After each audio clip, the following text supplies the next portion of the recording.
First of all, when we talk about the staffing crisis, we have had that my entire career. So even when I was a partner at CPA firm, so 40 years, that just goes into cycles. And part of it is our fault as CPAs and professionals that we tend to staff up to what we think we need as far as the minimum we need to carry to keep being successful in the future. And then for over the last decade or so, 2 decades, we started seeing outsourcing help fill the deadlines that where the humps occur that's out there. And the reality is when the economy is good, we see a significant reduction. When the economy is bad, there's accountants that come into the profession. We become more interesting. So I don't anticipate that we're going to be able to solve this staffing shortage just because of the way the business model has traditionally worked. Now, as private equity has come into the marketplace, they may be changing that practice model somewhat.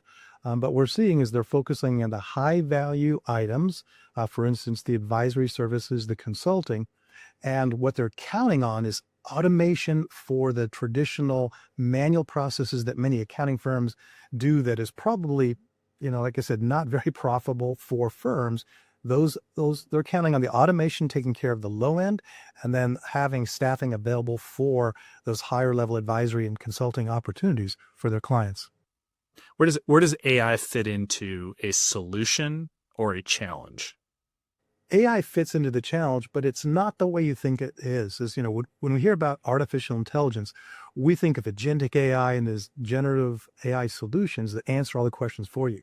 But the reality is I believe we'll see our profession go through a transition, for instance, of using more of the application program interfaces, machine learning, robotic process automation. These are scripted intelligence to do things, for instance, like helping with document ingress by having a script that will look at last year's tax return, identify the things that the taxpayer needed to prepare the tax return, and then looking at new tax law, that agent or that machine learning, whatever you want to call it, will basically create a request list of those documents for the client, which helps with ingress.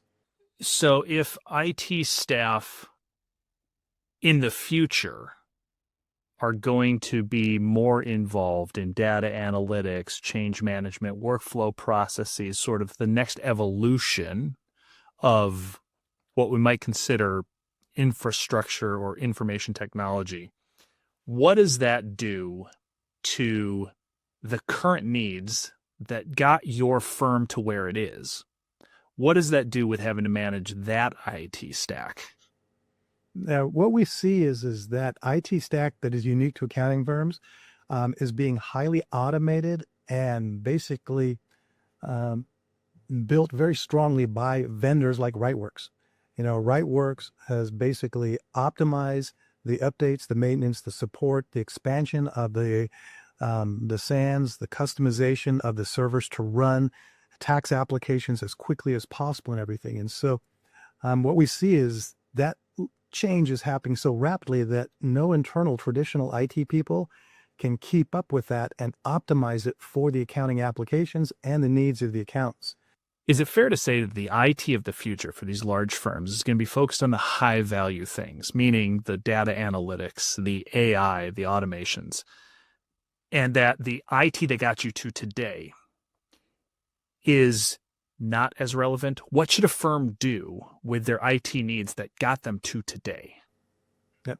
Well, you hit the nail on the head that we see in the large firms. We've already seen it happening and in the private equity firms is that the new hires in the IT infrastructure are really focusing on that data analytics, the process optimization, the metrics that effectively manage the firm, which takes a completely different level of skill or a different skill set than we see in the traditional network infrastructure environment that many firms have built today.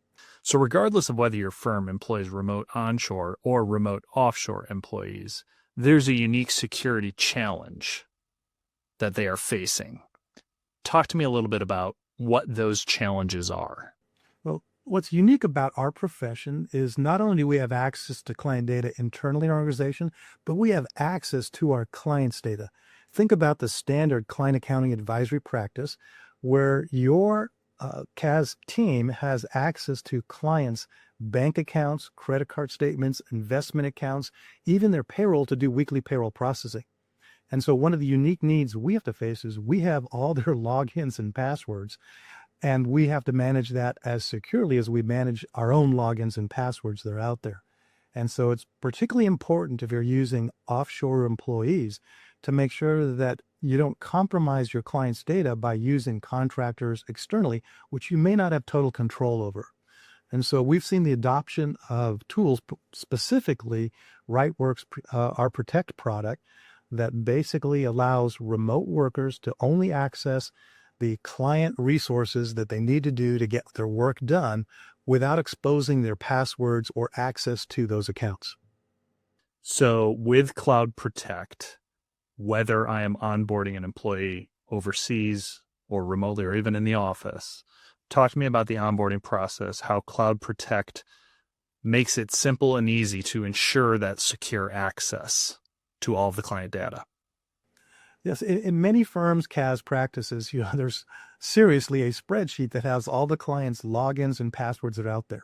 And that exposes the firm as well as exposing the client that's out there.